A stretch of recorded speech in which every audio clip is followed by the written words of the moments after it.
Kevin agreed to be sent to prison to help Officer Emmett get information from Brett Stewart about the Myriads activities in Chicago. He saved Stewart from getting killed by Merriweather while he slept.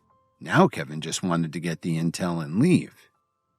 Kevin slowly walked up to Stewart and knelt down next to him. He gently patted his back a few times and asked him, "Are you okay, man?" "Thank you for saving my life. I owe you one," Stewart said gratefully, and he meant it. "No problem. I'm just a light sleeper. You should get some rest." He saw that Stewart was okay now, so he went back to bed. Kevin knew that if he acted too eager, Stewart would be suspicious of him. He had to take it slow so Stewart wouldn't think he was being set up. Seeing Kevin take the whole thing in stride like this made Stewart even more interested in him. He walked over to his bed and sat down. "Where are you from, bro? You're not like the other guys. How'd you end up here?" "I got drunk and hit someone." "I'm Brett Stewart. What's your name? As long as we're stuck in this place, we might as well be friends." After hearing this, Kevin immediately sat up in his bunk. He controlled his excitement and started chatting with Stewart casually. When he found out that Kevin was the bad apple in the Jones family, Stewart took to him right away and told him, "Don't let all this get you down. With your skills, you could really go places." 3 days later, Kevin's grandfather, Randall Williams, was sitting in an armchair at the family's mansion in New York. Sitting on a chair next to him was a middle-aged man in a business suit. He had put his pharmaceutical sample case on the coffee table in front of them. But there was something about him that was a little too menacing for him to be a simple pharmaceutical rep. "May I ask why you called me to New York on such short notice?" the man asked in a deep voice. "Please, this is a serious matter, Mr. Roundtree. One of my grandchildren has disappointed us greatly. He went so far as to bring outsiders into our home to fight with us. I need to do something to protect my family, and I know that you have the resources to help." "Our products aren't for everyone. It takes a lot of preparation and training, too," Roundtree replied as he shook his head. "That's why I brought you here." Then he hesitated for a moment before he continued. "I've heard that Light Street Labs has an herbal pill just for this purpose." "That's right, Mr. Williams. The effect of our new blend is quite unique. It can quickly give a jump start to someone who wants to develop their energy and focus, especially when they're in a situation like the one you're facing. However, you can only take one dose. To take more would be very dangerous," Roundtree explained. "Do you happen to have any with you today?" Then he added, "My family is willing to pay any price." Dalton Steele, bringing his men to the Williams mansion, had infuriated Randall Williams. He and his son Thomas had talked it over and decided that everyone in the family should start working on their health and fighting skills. This was part of an overall plan to dominate the families that were in charge of the business world, and not just in New York. He didn't want them to be afraid of the Steele family anymore. Roundtree gave Randall a funny look and said, "Mr. Williams, you're taking this too seriously. It's just one little herbal pill. If you bring your family into the Myriads, you'll have all the herbal medicine and resources you need." "What?" Randall said as his expression changed. "What are you talking about? The Myriads have a very dangerous reputation in the New Age underground. I've known you for years and would rather work with you and Light Street Labs directly. How could you ask us to join the Myriads?" "Don't worry, Mr. Williams. I have news for you. 5 years ago, I joined the Myriads, and I'm no longer with Light Street Labs." "Why did you do that?" Randall asked in shock. "Well, I was with Light Street for almost 40 years. Apart from some of the most basic production techniques and scientific background, what did I learn?" Roundtree suddenly seemed agitated. "I was the best tech specialist they ever had, but because I wasn't part of the inner circle, they never promoted me to the highest executive positions. But then, the Myriads promised me a huge sum of money and set me up with the best resources available. Compared to Light Street Labs, it's like night and day. Why would I still want to work for Light Street?" Roundtree said excitedly as he stood up from his chair. "Mr. Williams, As long as you're willing to bring your family into the Myriads, I guarantee that the benefits will be beyond your wildest dreams. Plus, it's the only way you'll be able to get the pill we were talking about. It's not really made by Light Street.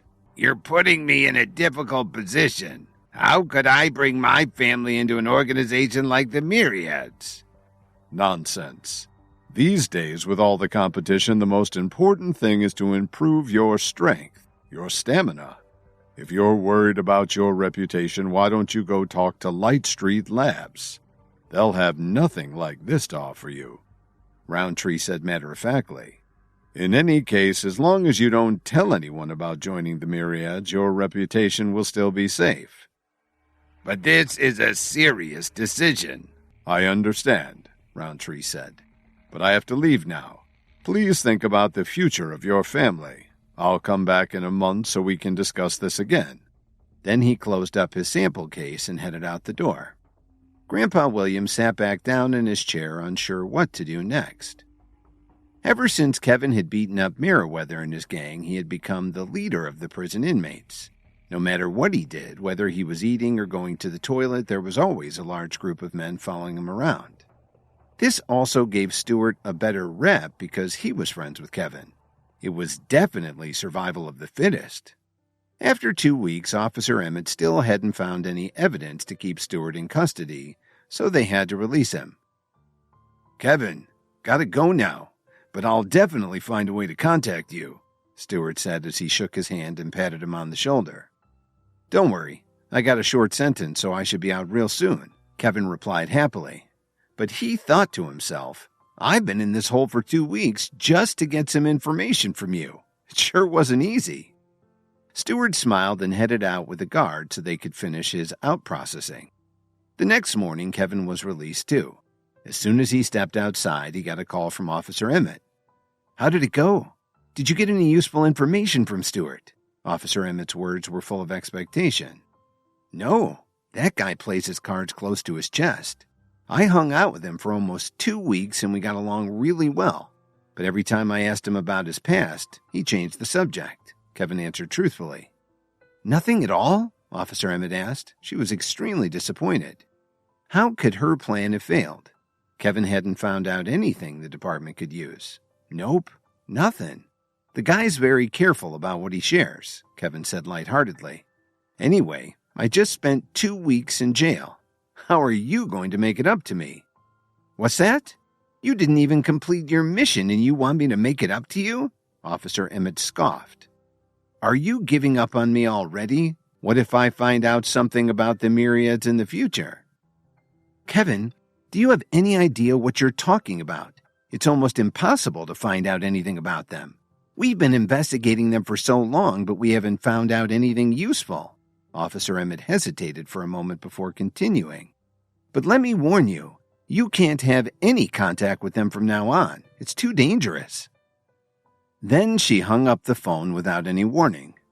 Damn, what the hell was that? Kevin wondered as he put his phone in his pocket. He thought for a moment and considered calling for a ride to Williams Media. After being gone for 2 weeks, he had no idea what was going on there. Just then, a tall, lanky guy and a tough-looking man suddenly walked up to Kevin. The tall one said, Mr. Williams, our boss would like you to come along with us. Who's your boss? Kevin asked curiously. You'll know when you get there. Then he gestured for Kevin to get in their car. Half an hour later, Kevin arrived at a bar a couple of blocks from North Michigan Avenue. The men led him into a luxurious private room. I told you I'd be waiting when you got out. When I found out you were sprung today, I made arrangements at my favorite bar, Stewart said as he smiled and walked over to Kevin. You didn't have to go to all this trouble, Kevin replied with a smile. While he was talking, Kevin's eyes swept across the private room and he looked at the other dozen or so people who were there with them. He was really shocked to see such an intimidating group. How many of them are experts in herbal medicine and martial arts, he wondered. What are all of you waiting for? Hurry up and meet your future enforcer, Stewart said bluntly. They all started greeting Kevin very enthusiastically, calling him their enforcer. What's this about, Brett? Kevin asked Stewart a little hesitantly. Please forgive me, my friend. The prison wasn't a good place for us to talk. That's why I deliberately concealed my identity," Stewart said with a faint smile. "Oh, then who are you really?" Kevin asked, even though he already knew the answer. "Have you heard of the Myriads?" Stewart said proudly. "I'm one of the top bosses in the organization. The other members have to call me sir, but you and I don't have to worry about that. You can just call me by my name." "The Myriads?" Kevin said as he acted surprised. "That's right." Stewart put his arm on Kevin's shoulder and walked him over to the sofa to sit down. "Since you and I are brothers now, this is your chance to put your skills to work. From now on, you'll be the enforcer of the Chicago Myriads." "Are you sure I'm the right man for the job?" Kevin asked him guardedly. He had no idea what to think. He'd only just gotten into New Age medicine very recently, and here he was about to be put in a respected position in an underground organization that had some of the best experts in the world. "Of course you are. You could really move up in our organization. You may not have enough experience right now, but I'm sure you'll do fine after you learn more." After saying that, Stewart patted Kevin's shoulder and said, "But don't worry about all that right now. Take your time." "You're really okay with this?" Kevin asked, but still hadn't agreed. "Of course," Stewart replied as he pointed at the people who were in the room with them. "You'll be in charge of everyone here. There are also about 300 more in the building." Kevin was overwhelmed, but he did his best to look flattered. "There's something else," Stewart said as he reached into his pocket. "I had this ID card printed for you. It's from our parent organization, Infinitude Pharmaceuticals. No matter where you go, all you have to do is show it, and they'll know you're with us. A lot of people just know about us from our reputation in what many would call some very shady activities, but we're making great strides in cutting-edge combinations of traditional herbs and modern medicine. The market's going to explode, especially with rich and powerful clients, and we're at the forefront," Stewart explained to Kevin in detail. "How can I resist such a generous offer?" Kevin said with a smile as he accepted the card. "That's great," Stewart replied as he stood up from the sofa and walked toward the door. One of his aides entered the room with 3 beautifully dressed women, but Kevin had a feeling they didn't really want to be there. "I've arranged for a bit of a celebration later today at the Whistler Hotel," Stewart said as he gestured for the rest of the group to leave the room. Then he turned to Kevin and said, "In the meantime, please enjoy yourself. Then come and find me when you're ready to leave."